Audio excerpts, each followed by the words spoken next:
Bienvenue sur Passionné de Novela, vous regardez Les Noces de Zara épisode 24, mais avant de commencer, abonnez-vous et activez la cloche de notification pour ne rien rater, n'oubliez pas d'aimer la vidéo.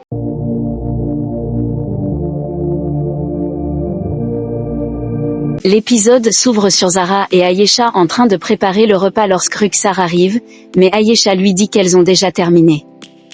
Toute la famille se rassemble pour partager le repas du matin. Kabir taquine Aman en demandant s'il veut aussi participer au jeûne. Zinat explique qu'Aman insiste pour jeûner depuis qu'il a vu la lune, bien qu'il soit encore trop jeune pour observer le jeûne complet. Zara rassure en disant qu'il pourra manger à 7 heures. Aman se vante d'avoir déjà jeûné jusqu'à 16 heures, mais Zinat lui rappelle qu'il avait commencé seulement à 13 heures. Tout le monde rit et s'apprête à commencer le repas. Kabir lance la première bouchée, et Zinat taquine Aman en lui offrant plus de biscuits, sachant qu'il s'est réveillé si tôt uniquement pour les manger. Après une courte prière, Ayesha bénit le jeûne, et Shahbaz donne le signal pour débuter le repas. Une fois terminé, Ayesha demande à Javed d'enlever les ustensiles. Aman, curieux, demande s'il faut se brosser les dents après le réveil. Zinat lui explique qu'en période de jeûne, on se brosse les dents après le repas et insiste sur l'importance de ne pas manger ni boire jusqu'au soir. Après la prière, Kabir félicite Aman pour son premier jeûne dans la maison, et Zara lui adresse également ses vœux. Au salon, Ayesha annonce qu'elle souhaite organiser une grande fête pour l'iftar, car c'est le premier ramadan de Kabir et Zara après leur mariage. Shahbaz approuve et rappelle que leurs fêtes sont célèbres dans toute la ville. Kachan souligne que Shahbaz organise de nombreuses fêtes, pour ses amis, sa famille et même les membres du conseil. Shahbaz se réjouit du retour de Kabir, qui promet d'être présent chaque soir pour partager le repas avec eux. Il annonce ensuite que cette année, l'iftar officiel du conseil islamique sera organisé par Kabir et Zara, car ils en sont désormais membres. Zara sourit, mais son sourire s'efface en voyant Kabir la fixer sans un mot. Un homme arrive avec une caisse de mangues envoyée par tante Fatima. Il précise que celles du haut sont parfaitement mûres et qu'elle souhaite qu'elles soient consommées en premier. Shahbaz et Ayesha se réjouissent de leur parfum exquis et demandent à transmettre leurs salutations et remerciements à tante Fatima. L'homme les salue et repart. Aman, attiré par les mangues, demande à Zinat de lui préparer un milkshake. Kabir plaisante en disant qu'il savait qu'Aman s'était levé tôt uniquement pour manger des biscuits. Zinat refuse d'abord la demande d'Aman, mais Ayesha intervient en suggérant que tante Fatima pourrait lui envoyer une caisse entière s'il aime autant les mangues. Zara accepte de préparer le milkshake, mais Zinat l'arrête, préférant le faire elle-même pour ne pas déranger Zara alors qu'elle jeûne. Aman la suit avec enthousiasme. Aman, un jeune garçon, demande avec insistance à sa mère, Zinat, de lui préparer un milkshake à la mangue. Mais Zinat lui rappelle qu'il est en train de jeûner et que rompre son jeûne avant l'iftar serait un grand péché. Elle lui propose donc de conserver les mangues au frais et de lui préparer son milkshake après la prière du soir. En attendant, elle lui conseille d'aller jouer dehors tout en lui rappelant de ne ni manger ni boire. Aman joue avec enthousiasme, mais il finit par se sentir fatigué. Sa grand-mère, Ayesha, le remarque et lui propose un jus glacé. Fidèle aux consignes de sa mère, Aman refuse poliment en expliquant que Zinat lui a interdit de boire avant l'iftar. Plus tard, alors que l'appel à la prière retentit, Aman revient vers sa mère en pensant que le moment de manger est arrivé. Zinat lui explique qu'il doit encore patienter jusqu'à la prière du soir. Affamé, Aman réclame du chocolat, mais sa mère lui rappelle la valeur spirituelle du jeûne et lui promet un grand cadeau s'il tient bon jusqu'à l'heure de la rupture. Dans le salon, Zara propose son aide à Ayesha, mais Aman, en train de jouer avec un ballon, la distrait en lui lançant la balle. En courant vers elle, il descend précipitamment les escaliers et chute violemment. Zara, paniquée, crie son nom. Alertée par le bruit, Rükçar et Ayesha accourent, suivis de Zinat. Affolées, elles essaient de le réveiller, tandis que Rükçar apporte rapidement de l'eau pour asperger son visage. Zara lui tend un verre d'eau, mais Zinat insiste sur le fait qu'il va bien, attribuant son malaise à la fatigue et à la chaleur. Zara, inquiète, propose d'emmener Aman voir un médecin, mais Zinat refuse catégoriquement, affirmant qu'elle connaît mieux que quiconque les besoins de son fils. Malgré l'insistance des autres, elle maintient sa position, convaincue que du repos dans un endroit frais suffira à le rétablir. Zinat emmène Aman dans sa chambre, inquiète de son état. Elle demande à Rukhsar d'apporter rapidement de l'eau dans un bol. Aman, affaibli, murmure qu'il a très soif. Zinat tente alors de l'encourager en lui rappelant son oncle Kabir, qu'il admire tant. Elle lui demande de tenir encore quelques heures, lui promettant les bénédictions divines en récompense de son jeûne. Rukhsar, surprise, interroge Zinat sur cette décision de faire jeûner un enfant. Zinat lui explique qu'elle veut qu'Aman suive les traces de Kabir, afin qu'il devienne aussi brillant que lui. Elle veut qu'il réussisse dans la vie et qu'il prenne sa place au sein de la famille. Rukhsar l'approuve en appelant Aman Kabir Junior et l'encourage à patienter jusqu'à l'iftar. Mais alors qu'elle discute, Zara apparaît, ayant tout entendu. Voyant l'état d'Aman, elle prend un verre d'eau pour le lui donner, mais Zinat l'en empêche violemment et jette le verre au sol. Furieuse, Zara accuse Zinat d'avoir mis en danger la vie de l'enfant en l'obligeant à jeûner malgré son état de faiblesse. Zinat nie toute responsabilité et exige que Zara s'en aille. Zara, déterminée, soulève Aman et décide de l'emmener à l'hôpital malgré les protestations de Zinat. Au salon, elle croise Ayesha et lui révèle que Zinat a forcé Aman à jeûner. Ayesha, horrifiée, constate l'état du petit garçon et confronte Zinat, lui reprochant son entêtement.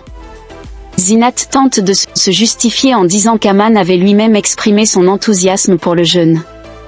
Mais Zara, inquiète pour la santé de l'enfant, refuse d'attendre plus longtemps et insiste pour l'emmener à l'hôpital. Ayesha approuve et ordonne de préparer une voiture immédiatement. Sur le chemin de l'hôpital, Zara essaie de contacter son mari Kabir. D'abord occupé en réunion, il refuse de répondre, mais devant l'insistance de Zara, il finit par décrocher. Elle lui annonce qu'Aman est tombé et s'est évanoui, ce qui pousse Kabir à quitter immédiatement sa réunion pour rejoindre l'hôpital. Pendant ce temps, Zinat et Rukhsar suivent Zara en voiture, paniqués et essayant de la contacter, mais Zara ignore leurs appels. À l'hôpital, Zara court avec Aman dans ses bras, paniquée. Elle appelle un médecin, expliquant que l'enfant est affaibli et déshydraté après avoir été forcé de jeûner. Les médecins le prennent immédiatement en charge. Zinat entre précipitamment dans la chambre, paniquée. Elle tente de rassurer son fils et accuse Zara de vouloir annuler les efforts d'Aman. Zara, furieuse, lui montre l'état du petit garçon et lui demande comment elle oserait affronter Dieu si quelque chose lui arrivait. Le médecin intervient et annonce qu'Aman est gravement déshydraté et doit recevoir un sérum immédiatement. Zara réalise alors qu'il ne s'agit pas d'un jeûne unique, Zinat l'a fait jeûner depuis plusieurs jours. Rukhsar tente de défendre Zinat en affirmant qu'Aman l'a voulu lui-même, mais Zara réplique qu'un enfant ne peut pas prendre de telles décisions seul. Aman, affaibli, supplie sa mère de ne pas le laisser recevoir une injection. Zinat, toujours dans son entêtement, refuse catégoriquement tout traitement avant la prière, malgré l'urgence de la situation. Zara insiste pour que le médecin intervienne, mais Zinat s'oppose fermement. Kabir arrive à ce moment-là, inquiet, s'approche d'Aman. Zara lui explique ce qui s'est passé, choquée par l'attitude de Zinat. Kabir confronte alors sa belle-sœur, expliquant qu'un enfant n'est pas en âge de jeûner. Zinat tente encore de justifier ses actes, mais Kabir, déterminé, demande à Aman s'il a soif. Face à l'urgence, il ordonne qu'on lui apporte du jus. Zara est soulagée, mais Zinat et Kabir hésitent encore.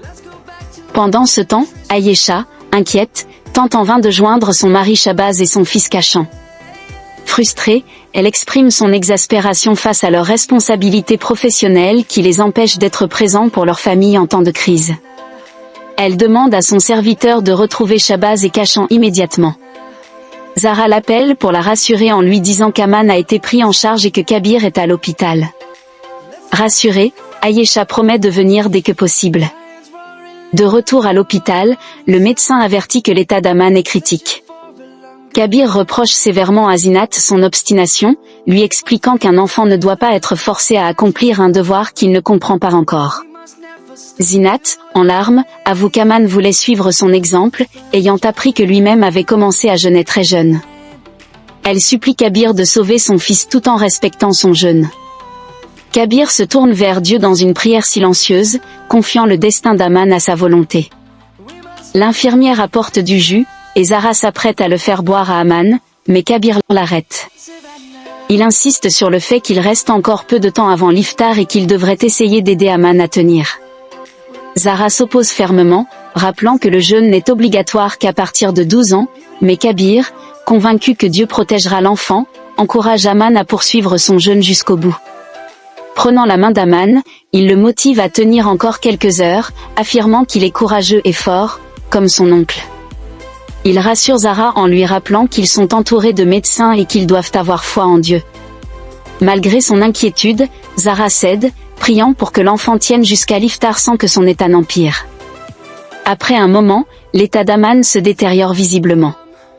Zara, alarmée, insiste sur la gravité de la situation, mais Rukhsar minimise son inquiétude, affirmant qu'Aman va bien.